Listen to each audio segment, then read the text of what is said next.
Hi guys, so I'm here outside the M&S Bank Arena in Liverpool, where I've just watched WWE Live. Yes, WWE are doing the, as usual, once per year or sometimes twice per year, UK house show circuit tour. So yeah, they've stopped off here in Liverpool, as they do usually once a year now. Seems to be the new norm. And great show, you know, I've been to the last few live house shows here in the M&S Bank, because of course Liverpool being my home city. And a really fun show, as always. They pull it off. Yeah, really fun show. Yeah, I think the last time they were here was, I think it was late June, a week before Money in the Bank in London. So here we are again about a year and 3 months later. And yeah, so I've written down the card. So we had 8 matches on this card. Just going to go over them very quickly. I know with it being an untelevised house show, there was no storylines, there was nothing big happened. It's just a fun house show in front of a big hot Liverpool crowd, about 13,000 people, give or take. So the first match we got was Jey Uso defending his IC Championship, going up against Bron Breakker. And it was fun. The crowd were going yeet, yeet, yeet, a lot of that. That was a lot of fun. Bron Breakker was doing his Only problem was the match was way too short. It was like 5 minutes, and Jey Uso won with one spear. I was like, what? Way too short. I think Bron Breakker and Jey could have gone 15 minutes easily, but I know with a house show, a lot of matches are a lot shorter. I guess they want to conserve their energy for the other shows, because of course they're in Manchester tomorrow, they were in Cardiff last night. It is quite a rigorous schedule they're on, so I guess maybe some matches they go a bit lighter on some nights and they go a bit harder on the other nights. So yeah, Jey Uso and Bron Breakker, it's fun but way too short. Then we got Tiffany Stratton and Naomi it was again okay, but it just went a bit too short again. The crowd were a little bit more quiet for this one, and Naomi won, I think, with a cheeky roll-up pin on Tiffany Stratton, and that was it. It was like 5 minutes. So the first 2 matches were okay, but I think they could have been a lot better. Then we got one of the best matches of the evening. Yes, we got Santos Escobar coming out, issuing an open challenge, and out came Andrade, and they had a really fun 10-15 minute match. Very technical, very flippy, but high flying, as we'd expect with these two. The crowd were singing "Just Sold My Car" to Santos Escobar. that went on and on and on. That was really funny. The match was really good. Some really good spots. Some really good, like I said, flippy stuff you'd expect from these two. And Andrade won with whatever his finisher is called. But that was definitely one of the matches of the night. Really fun. Then we got Bayley going up against Nia Jax for the Women's Championship. The crowd were hot for Bayley, of course, but this match was a bit slower. Nia Jax was quite funny at one point. She was whacking Bayley with the mic, going, no, hey Bayley. And then towards the end of the match, Bayley sets up a table, but Nia Jax just doesn't do that. And she's just hit some banzai drops her in the corner, 1, 2, 3. And I was like, oh, are they not going to use the table? But then after the match is finished, Bayley still puts Nia Jax through a powerbomb through the table. So yeah, it's still fun. Why couldn't they just do that during the match? I don't know. Then to finish off the first half, we got Chad Gable going up against my boy Gunther for the World Heavyweight Championship. This was fun. These two know each other so well from previous matches, previous encounters on Raws and pay-per-views, etc. And this was really fun. You know, I really enjoyed this matchup. Obviously, Gunther's my boy. And Chad Gable, really, these two are just so good in the ring. They have such good chemistry. It was very back and forth for a lot of times. Gunther with his slaps, Chad Gable with his high technical offense.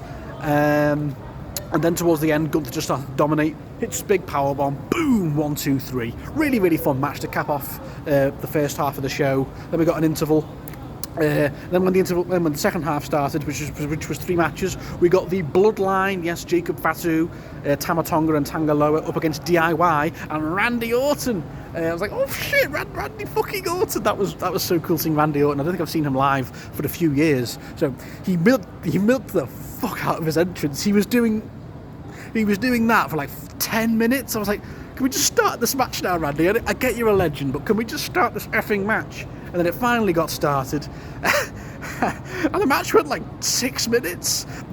DIY were getting worked over loads. Randy waited for a hot tag. Randy hit like 4 moves, then hit an RKO, done. I was like, that was it? Randy literally had like a 10-minute entrance and he hit 5 moves and that was it. I was like, and then they really milked the celebrations at the end. Randy was just signing autographs and shaking hands for what felt like 10 minutes. So the entrances and the after felt like They were way longer than the actual match, in my opinion. But it was great seeing Randy, don't get me wrong, and seeing him hit an RKO was great as well. So yeah, it was fun. That's what these house show matches are. You're not going to get any 5-star classics really. They're just fun, untelevised shows. That's what all they really are. Yeah. And then we got LA Knight defending his US Championship up against Shinsuke Nakamura. Okay, I didn't see Shinsuke coming back. Shinsuke's been gone for a little while, hasn't he? Was this his return tonight, or has he been back on a few other house shows, or has he been back recently? But yeah, it was good to see Shinsuke back. And these two had a fun enough match. Shinsuke did dominate a lot of it. LA Knight came back into it there with some more offense, and with the LA, there was a lot of the audience were getting involved, going LA Knight, yeah, little kid, yeah. I loved all that. So these two, and then towards the end, it got really, really fun. With a very back and forth offense. Shinsuke teased a Kinshasa, but I think LA Knight got back into it with a BFT. Is it called a BFT or a BTS? Not one of the two. I always get the two confused, for God's sake. And yeah, and LA Knight retains. And then the main event, we got Cody Rhodes defending his undisputed championship, undisputed Universal Championship, whatever, going up against Solo Sikoa in a steel cage match. And this was a lot of fun. Probably one of the matches of the night, up there with Escobar and Andrade. This was really fun. These two went out for like 15 minutes. Solo did dominate a lot of it as the nasty heel working over the crowd. But then Cody got back into it with some offense here and now. The top of the cage, boom, no. The Tangaloa and Tomaloa tried to Tangaloa and Tomatonga, whatever, tried to get into the ring, but DIY stopped them.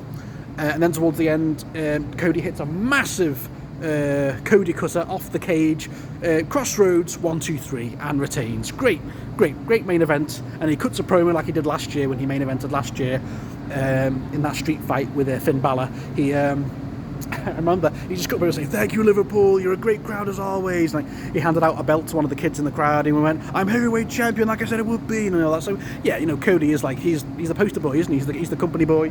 He's like the head of these live event shows. So it was great. Really fun. Where does this rank with the other live shows I've seen?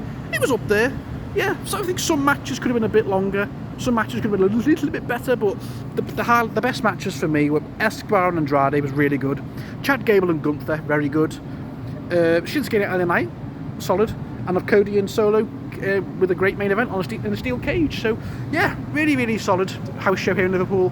I look forward to the next one, probably next year. They only do the one house show here in Liverpool every year now, but it's still great. So I'm looking forward to the next house show here, probably in 2025.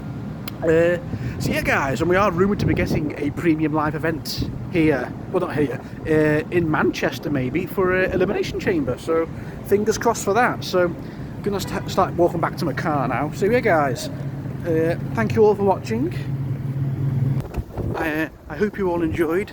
It's getting a bit windy now, so I'm probably going to call it a night. But yeah, guys, so that was my review of WWE Live on the 14th of October here, 2024 in Liverpool. Thank you all for watching, guys, and I'll see you all very soon.